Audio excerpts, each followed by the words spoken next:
and maybe her tastes have changed.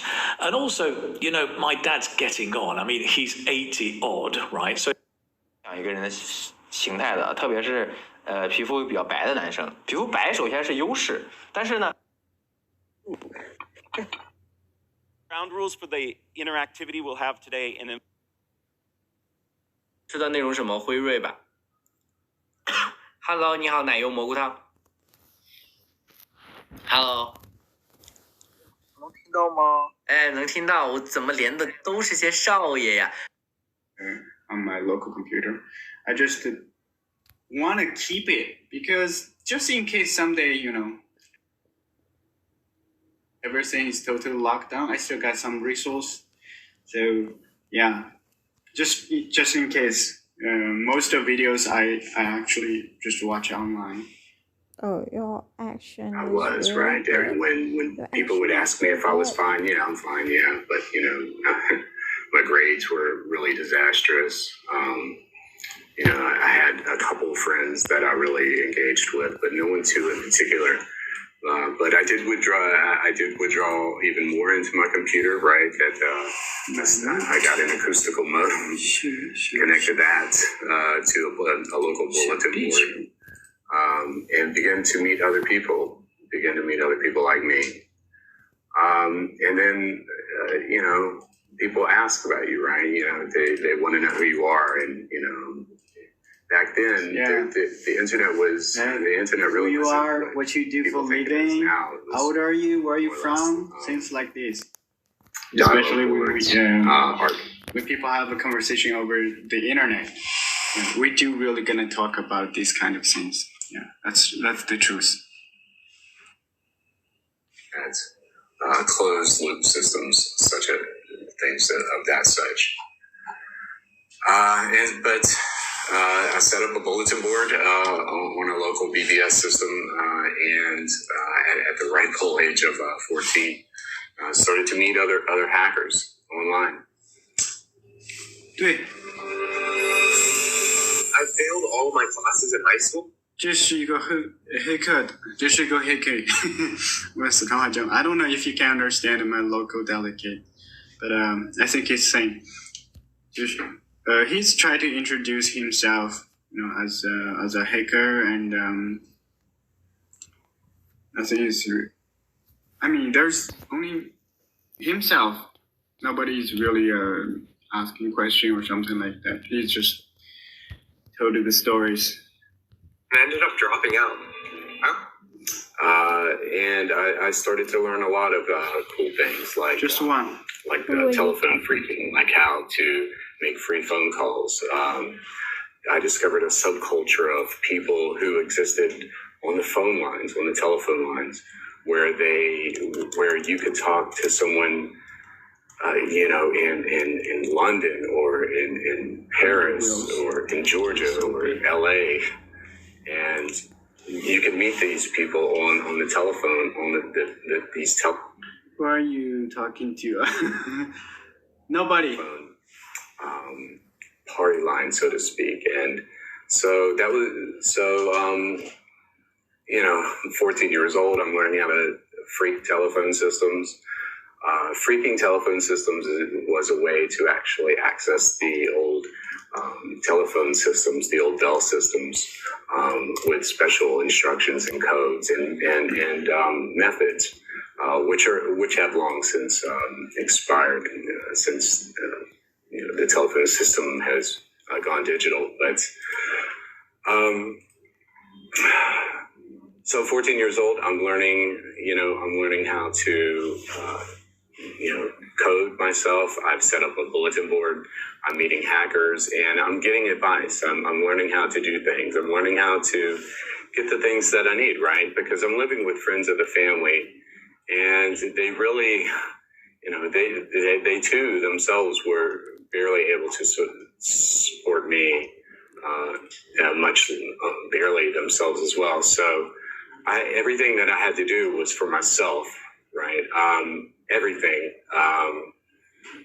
from food to money for clothes for school, everything.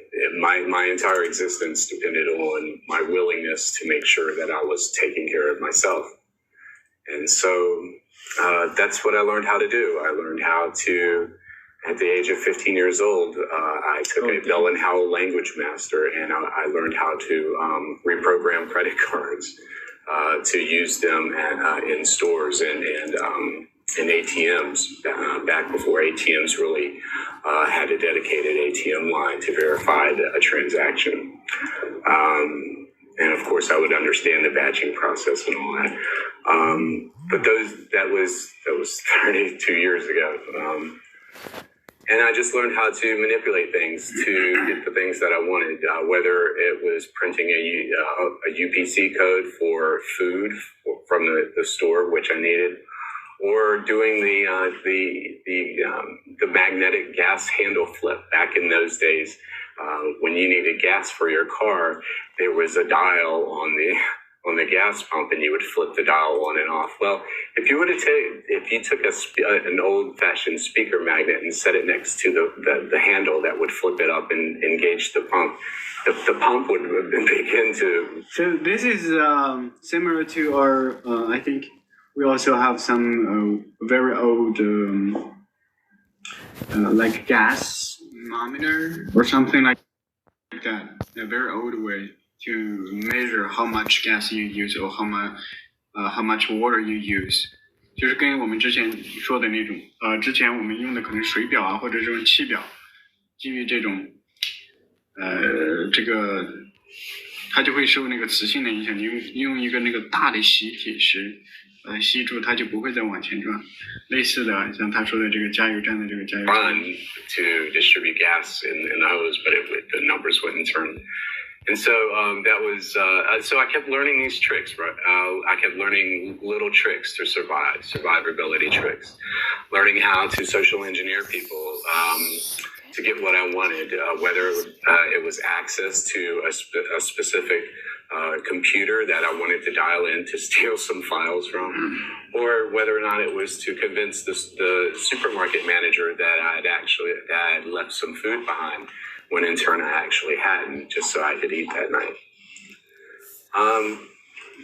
So, just growing up, meeting hackers online, people giving me what I felt like was worthwhile advice to survive, to be able to not wind up in a bad situation, and that's exactly how I kept myself from falling apart, from going under, living with, and all of the while, right, I'm still living with friends of the family. 1989 comes around, I'm 16, 17 years old. The friends of the family really had enough of me living there, so the official parting of ways, right? So there I am. Thank you so much. I just turned 17 years old, and I'm on my own. I had a Chevrolet Chevette, a 1984 Chevrolet Chevette. No, a 1982 Chevrolet Chevette. Maybe that's a classical was in there, and including my TRS 80 Model 2. And I went. I lived in my car for 到校的不到热卖6，不是自己的被动态 B。 OK， 非。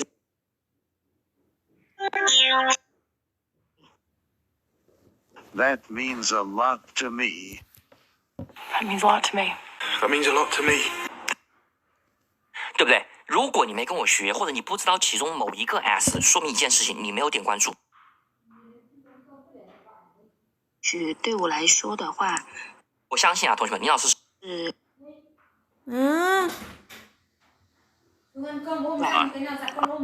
来上个 S 是什么？哇，厉害！ I don't give a damn. I don't give a damn. I don't give a damn. I don't give a damn. I don't give a damn. 好，宝子们，这个录取的话，我还需要 Out of 10, my passion 明白意思吗，兄弟们？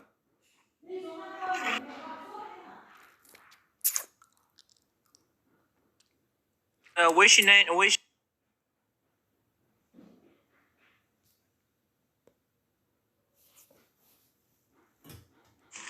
哦，Baby 那个 Justin Bieber 的 Baby 是吗？哦，我不唱那首歌，我喜欢唱那种比较嗨一点的歌。刷屏刷这么多，谢谢大家关注。那什么叫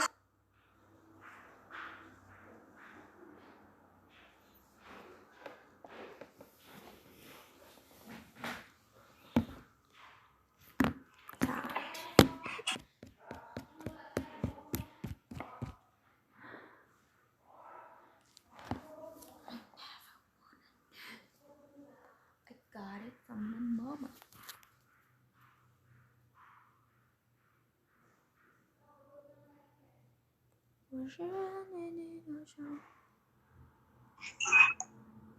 我还想问一个，不好意思，还7:20见了，好不好？Yeah. 别给我手机。前一版。 Steps that I believe are critical. 前一版。 I got the opportunity. I saved up enough money to go to the Chaos Congress in Germany, which is an annual conference of hackers from all around the world. And I met some hackers like me who had not only been through a struggle, but were continuing to go through a struggle. And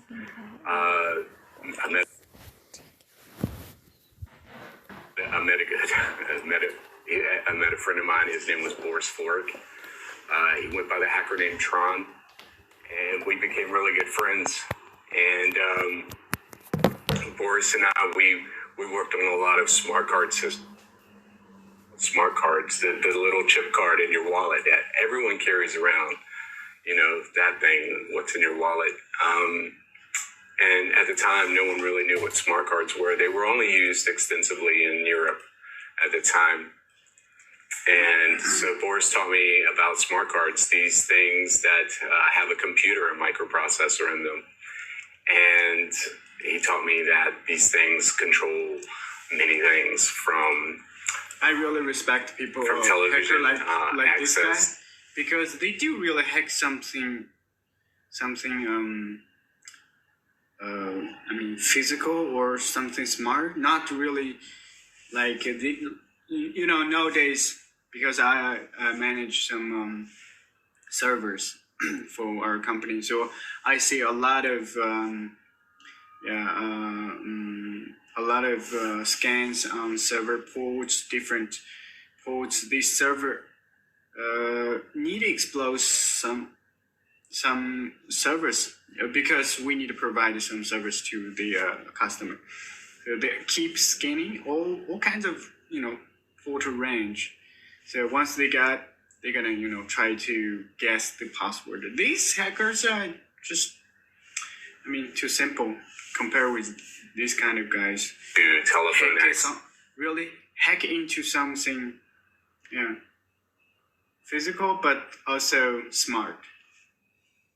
To making and receiving long distance calls. And so we worked on a crypto card scheme together to where we were able to actually reverse engineer about 5 and different speak of this, why they do this? You know, sometimes people have a free software, you know, crack the software. Think about it. Why you got a free lunch? Actually, there's no free lunch in this world.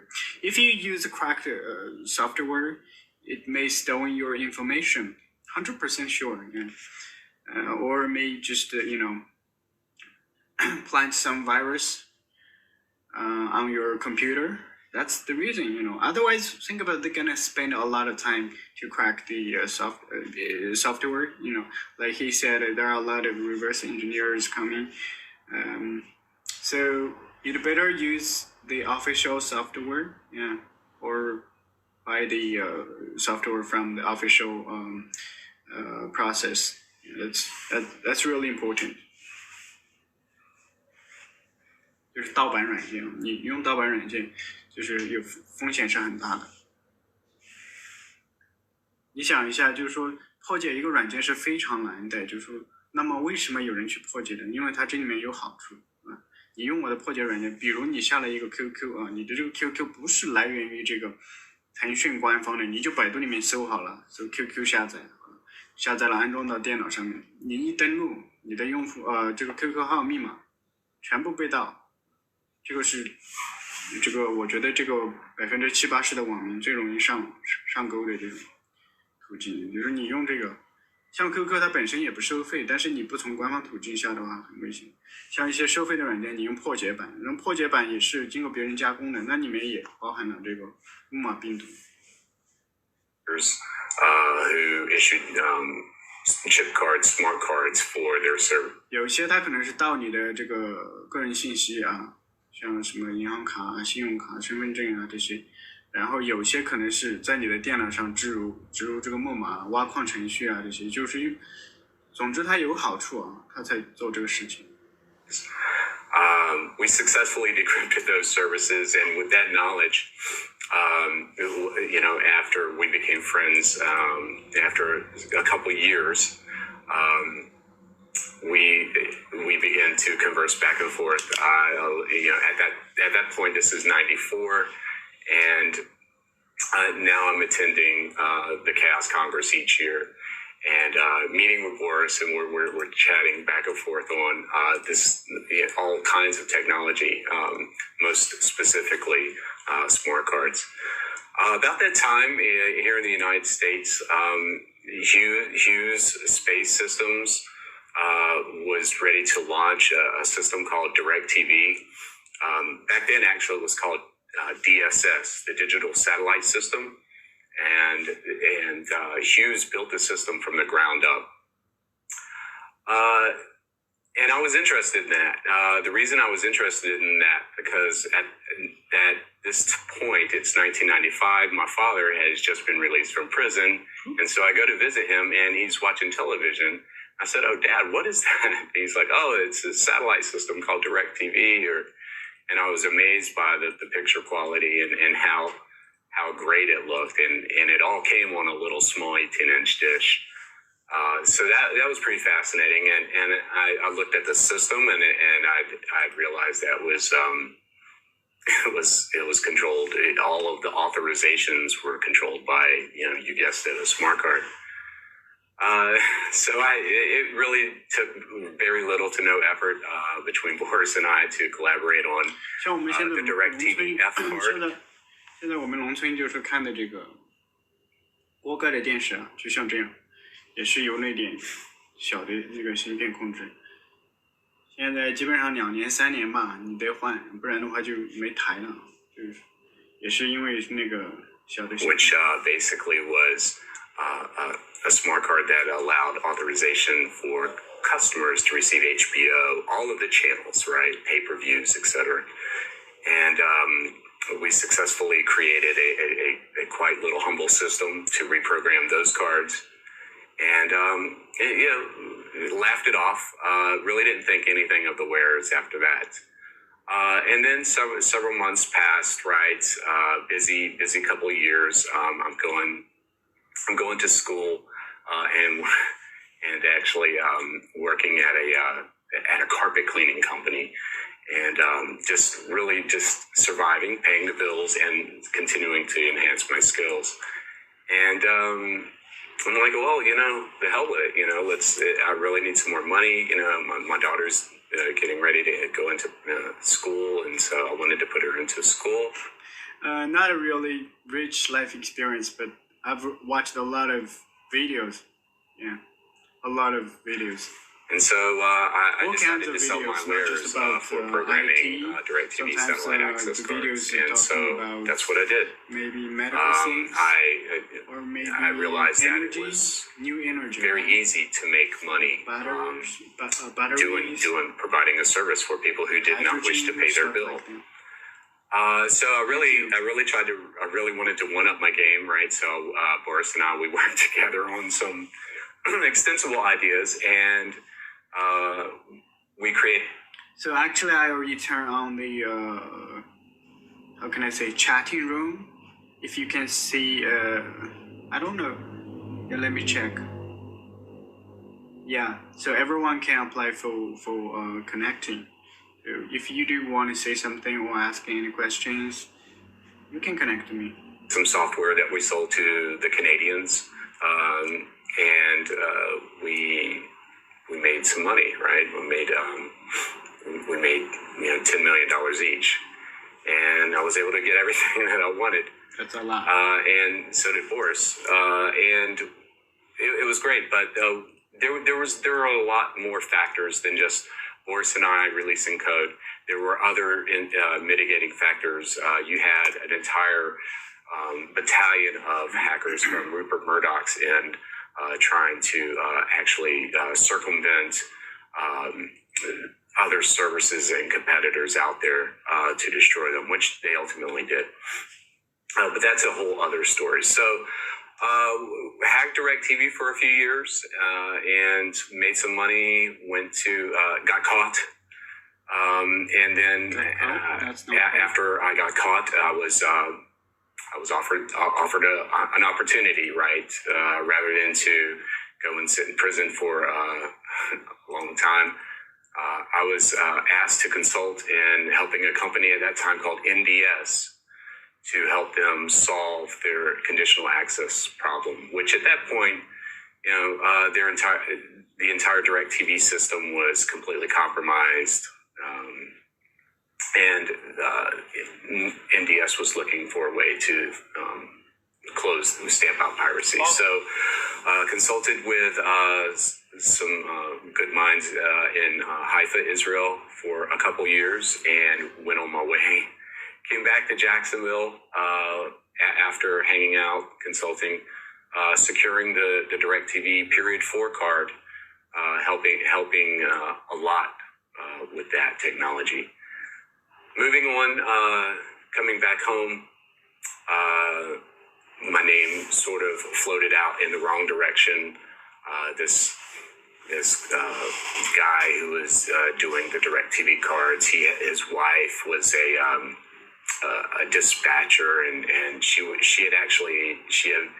obtained my information, and then my wife's information, and then my family's information, and pretty much doxed me at that point. And back then, doxing someone was really a terrifying thing, as such it is now, right? When someone doxes you and posts your information on the internet, it's a shitty thing to go through. And in my circumstance, I had a lot more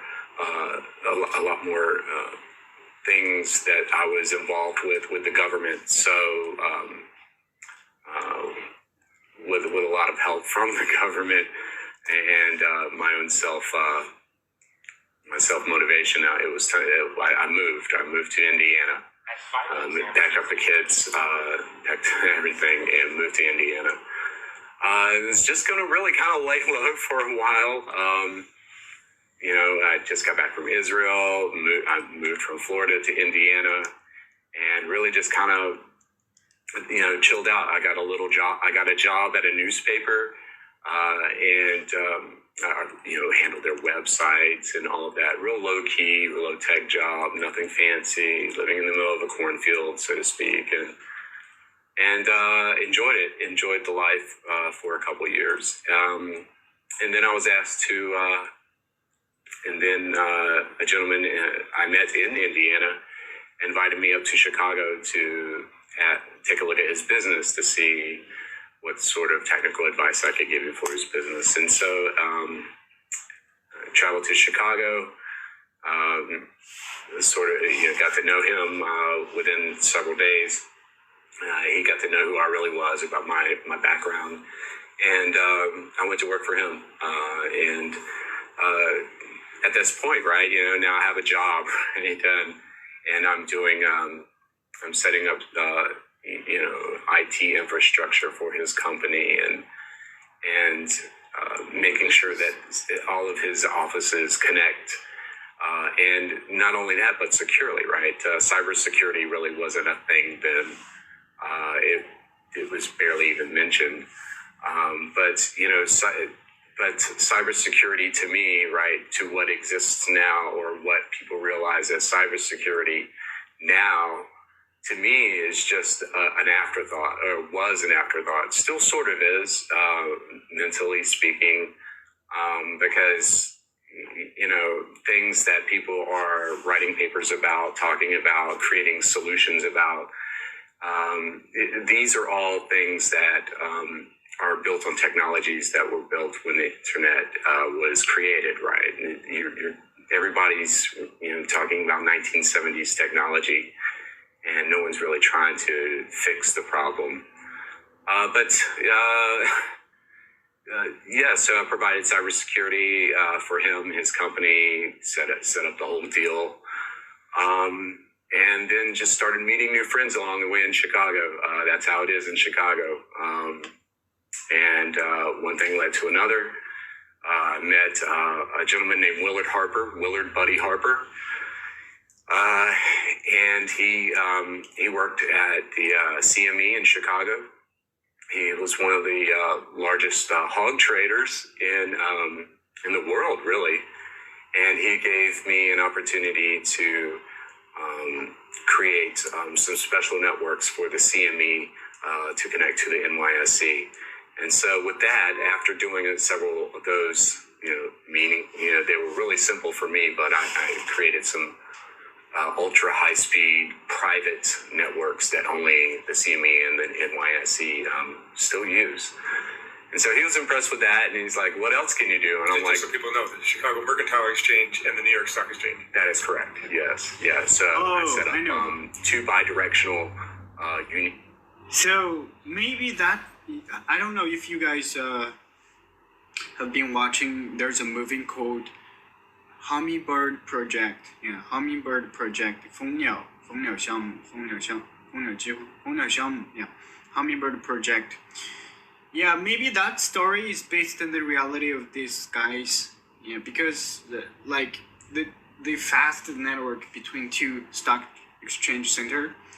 Yeah, it's just like that movie. 就我不知道你有没有看过那个电影啊，就是那叫什么？想不起它的名字了，就是那个电影的名字叫蜂鸟项目，中文叫蜂鸟项目，好像是加拿大的。然后它里面讲的这个原型，就跟他讲的这个他的经历的这个事情是一样的，就在两个这个股市交易中心建了一趟非常快的、超快的网络。其实那个电影就是讲的这个，那里面是讲的他要去打一条笔直的，就是完全不拐弯的这种光纤啊，直接到连接两个这个股市交易中心。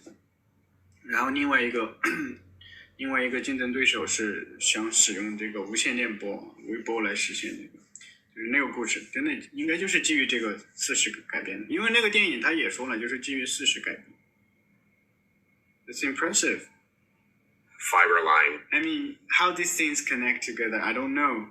But I just randomly clicked this video and I just listened to it. Specifically for those two exchanges and secured them. So yeah, he asked me what was next. So I'm like, hey, there's this thing called Bitcoin. It kind of piques my interest. And he asked me what I needed. I said, about $1 million would work. And he literally opened up a file cabinet and had $1 million. And it's like, all right, go to it. This scenario is just exactly showing in that movie I mentioned before. Yeah, I needed a lot of money, and they just showed money in this suitcase. 是了。That's what I did. At that point, I built a supercomputer that was able to mine Bitcoin. Mined about 5,000 Bitcoin, and at that point, I believe Bitcoin was trading at $200 to $300 a coin.